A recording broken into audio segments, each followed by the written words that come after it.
kind of hurt, did get a courtesy call. We see a few John on numerous, everything, school, everything. See you guys all the time. We spend a lot of time here. I grew up right down the road from Bloomfield. I spend time at Ernie's, eating my kids' ice cream. I spend time at Froggy's, eating dinner. I spend a lot of time at Hometown Pizza, spend a lot of time here. Big thing what I like to take pride in as a county member at Shopwood, we didn't even get a phone call. We didn't even say, hey guys, we're getting ready to bid this out.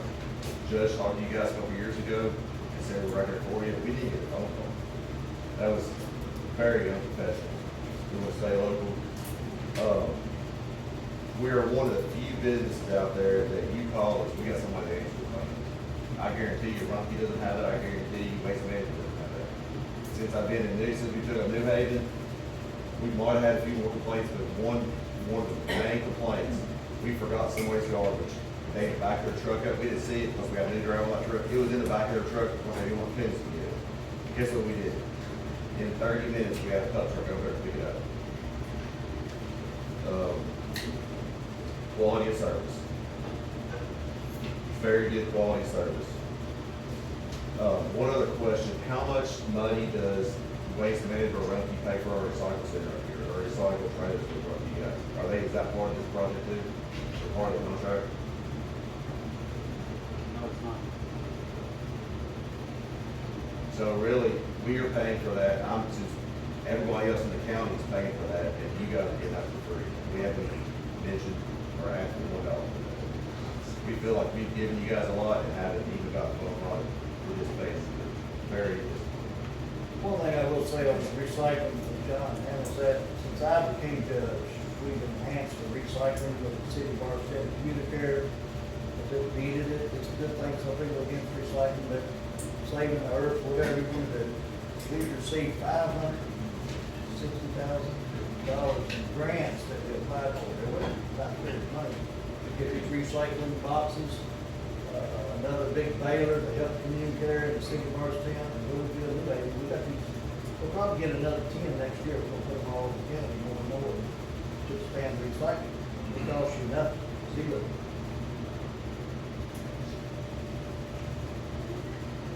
I cannot read this writing. I see Tim, Brad, Spalding, Brad. Yeah, Brad. Okay, commercial, so that's yeah. his, and then John, yours is the. Okay. All right, next up, Leslie. Okay, I'm gonna make one comment real quick about the garbage, because the final decision was made because Rumpke billed $1.50 per house and to provide to the clerk or to our city to help with phone calls coming in. So it's what, 400, would you say 440 some houses, that is less than $700 a month. And the mayor did rate that time. I was there to see.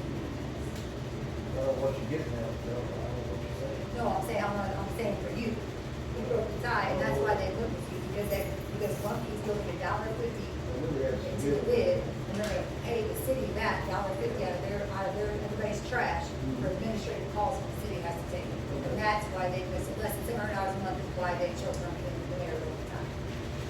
All right, other than that, there were several things I plan to speak on tonight. Actually, I can speak some, since that's the time. But a lot of things are on hold, very disturbing situations recently brought to my attention. In early 2021, a family in our community experienced a devastating fire. It was a total loss. First, you came up with the idea when the city council needs to take up a collection for this family. Money was donated and collected by you in order for you to pass it along to the family. However, it took over 2 years, and someone found no one for the family to finally receive the money that was donated to them. Okay, can you say about why? The money was sent in the mail. That family later after 2 How years was it said they sent? did No, no. through our local mail. What did you send? Is the family here to comment? No. I'll continue. The only reason I was able to find out who this family was is because they're customers of the hardware store. We worked with them on their building tax to rebuild their home. So we figured out who it was, we contacted them, and had them stop and see us.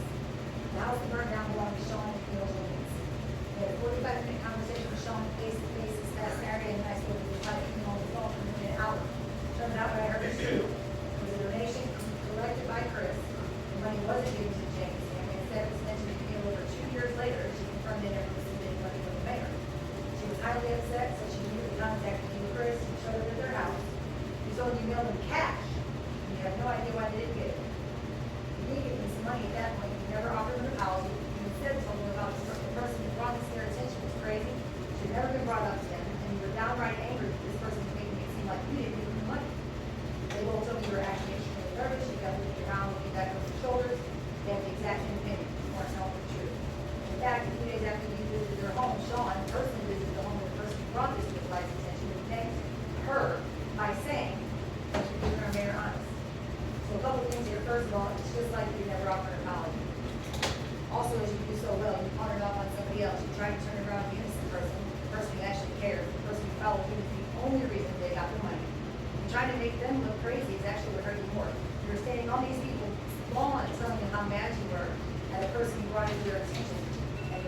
not passing you on the money. So you're only gonna give them the money after you can fund it. She can have my time. Thank you, Commissioner. Anyway, well over 2 years have passed, so I you look like a crazy person. Most importantly, you told me you know the cash, and you have no idea why they didn't get it. Chris, they don't believe that, I don't believe that, and I doubt anybody else will believe that. In fact, Neil said to me, we live about as close to City Hall as the post office, and emails cash anyway. I mean, you're an accountant, correct? It's your business, checks and balances. Would you ever recommend anybody sending cash in the mail for anything, much less something that important? You collected money for a family in need, and you know the cash, which I don't think you know. Everyone in this room right now, whether some of them know it or not, know one of two things happen. Either you're a thief, or you're far too fiscally irresponsible to be the mayor of town. Because either way, you have no business overseeing our city's finances or the finances of public works. Quite frankly, in my opinion, you shouldn't be an accountant. Jenkins family wanted to be here tonight, but because we couldn't speak until Saturday, they wanted to work it out. They agreed it's far too important to go and mention until the next meeting. So I asked if it's okay if I speak for them and tell their story. They said absolutely yes. I already told them, being received by me, that this is skeptic, people, the supporters, Neil said it's 100% true. And I informed her I'm videoing this, and I'll share with her so she can verify that I was accurate with my presentation of her story. She also said she's going to speak to anybody about it anytime. At this point, I'll be honest, push the removed. He used his position as the mayor of this town to collect money at a city council meeting for family to experience total loss. He didn't give it to them. I think we can all agree, deep down, we know you didn't put cash in the first. You're not that stupid. You're not that stupid. Shake your head if you want to. Even if you want to try to make yourself believe he sent cash, it's so irresponsible and coming from an accountant he has no business even being here. So the next thing he's going to happen, he's going to take tonight, try to get every little excuse he can plug in. He can get you all aside individually, because that's what he does. Since you have a responsibility, and that's to everybody. It's greater than his responsibility. The only ones who can find a way to stop this. Enough's enough, you all. And this is for Audrey, which I'll make sure she gets this. This goes for her as well. I'll make sure I share it with her. She works for the entire city, not just for Chris. One is the city attorney, by the way, for those of you who don't know. I can tell her for sure that one of the donations made at that city council meeting that night was made by our city attorney at the time of the meeting. She was one of the donations that were made to people.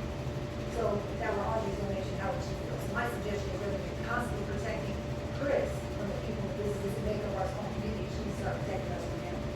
This man's been in office for 7.5 years, and he's managed to divide this peaceful small town in half. I've lived here for over 18 years. I never had any enemies here. But since May of 2023, there are so many people who literally hate me because I question Chris. We've gone to other division city council. We've ruined the city's relationship with the local hardware store. We fired employees without consulting anyone, one of which never had a complaint or a write-up, and the city still in a lawsuit over it. There's plenty more. Now there's this, obvious theft. Not only should you not be up for re-election, you should be allowed to finish your term. The common denominator in all the drama and skepticism in this town for the last 7 years is you. That's enough. You don't need to take a stand. It's about time. Here, here. Pleasant public comment, the last thing on the agenda is the adjournment, please. Oh, did you have anything? Okay, good. Motion adjourned. Tina, second.